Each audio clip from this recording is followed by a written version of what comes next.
नमस्कार दोस्तों, राधे राधे, जय श्री कृष्णा, हरे कृष्णा। आप सभी का एक बार फिर मेरे YouTube चैनल पर हार्दिक स्वागत है। आज से पहले आपने श्रीमद् भागवत गीता के पहले अध्याय का भाग 1 सुना, जिसमें देव ऋषि नारद की भेंट भक्ति से होती है। भक्ति अपने पुत्रों के साथ बड़ी शोकाकुल बैठी हुई थी। देव ऋषि नारद वहाँ पहुँचते हैं और भक्ति से उसके दुख का कारण जानते हैं। जब भक्ति ने अपने दुख का कारण बताया, तब देव ऋषि नारद ने उनसे जो कुछ भी कहा, अब आगे का वृतांत भी सुनिए। सूत जी महाराज कहते हैं, देव ऋषि नारद जी ने एक क्षण में ही भक्ति के दुख का कारण जानकर कहा। देव ऋषि नारद कहने लगे, नारायण नारायण। हे देवी, सावधान होकर सुनो, ये दारुण कलयुग है। इसी से इस समय सदाचार, योग मार्ग और तप मार्ग आदि सभी लुप्त हो गए हैं। लोग सत्ता और दुष्कर्मों में लगकर अगाह सुख बन गए हैं। संसार में जिस तरफ देखो वहीं सत्पुरुष दुख से आन है और दुष्ट सुखी हो रहे हैं। इस समय जिस बुद्धिमान पुरुष का धैर्य बना रहे, वही सबसे बड़ा ज्ञानी या पंडित है। धरती पर लगातार पाप बढ़ते जा रहे हैं, जिसके फलस्वरूप धरती लगातार हर वर्ष शेष जी के लिए भार रूपी होती जा रही है।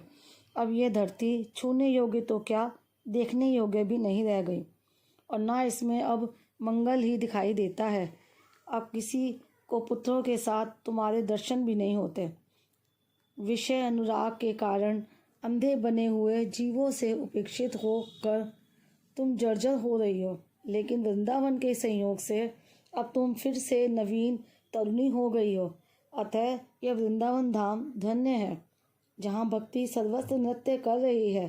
परंतु तुम्हारे इन दोनों पुत्रों का यहाँ कोई ग्राहक नहीं है, इसलिए इनका बुढ़ापा ही नहीं छूट पा रहा।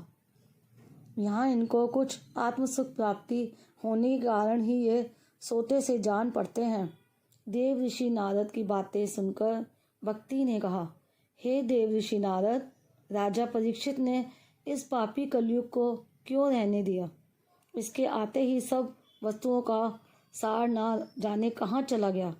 करुणा में ही श्री हरि से भी यह अधर्म कैसे देखा जाता है।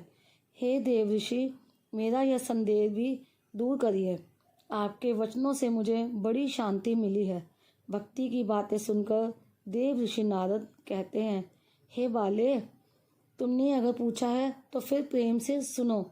हे कल्याणी, मैं तुम्हें सब बताऊंगा, जिससे तुम्हारा दुख भी दूर हो जाएगा।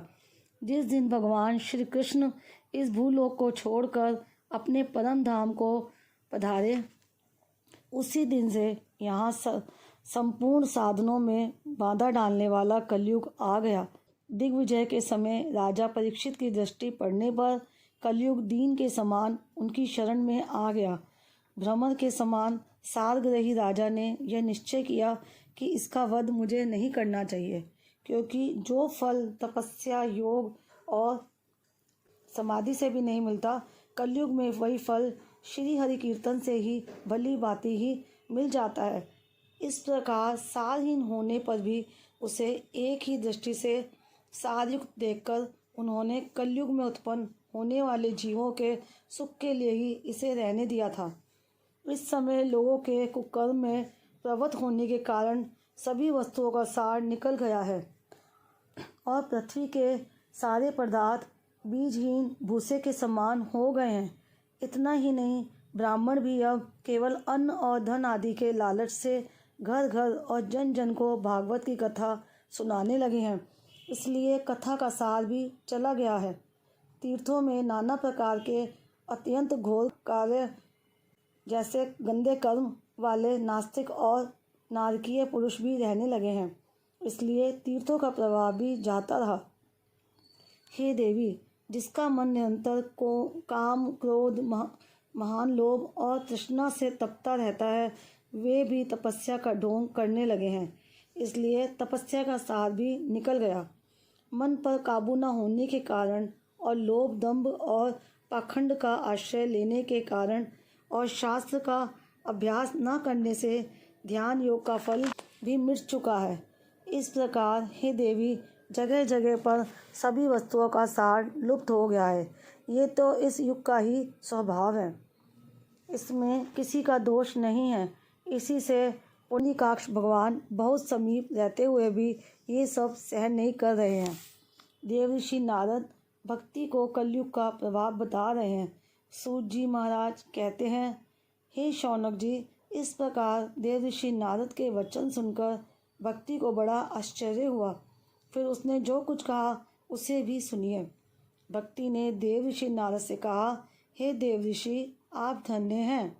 मेरा बड़ा सौभाग्य था जो आपका समागम यहाँ पर हुआ। संसार में साधुओं के दर्शन ही समस्त सिद्धियों के परम कारण होते हैं। हे देवऋषि, आप केवल एक बार का उपदेश धारण करके कयाधु कुमार प्रहलाद ने माया पर विजय प्राप्त कर ली थी। ध्रुव ने भी आपकी कृपा से ही ध्रुव पद प्राप्त किया था। आप सर्वमंगल में और साक्षात श्री ब्रह्मा जी के पुत्र हैं। मैं आपको बारंबार नमस्कार करती हूँ। ये था श्रीमद् भागवत महापुराण का पहला अध्याय।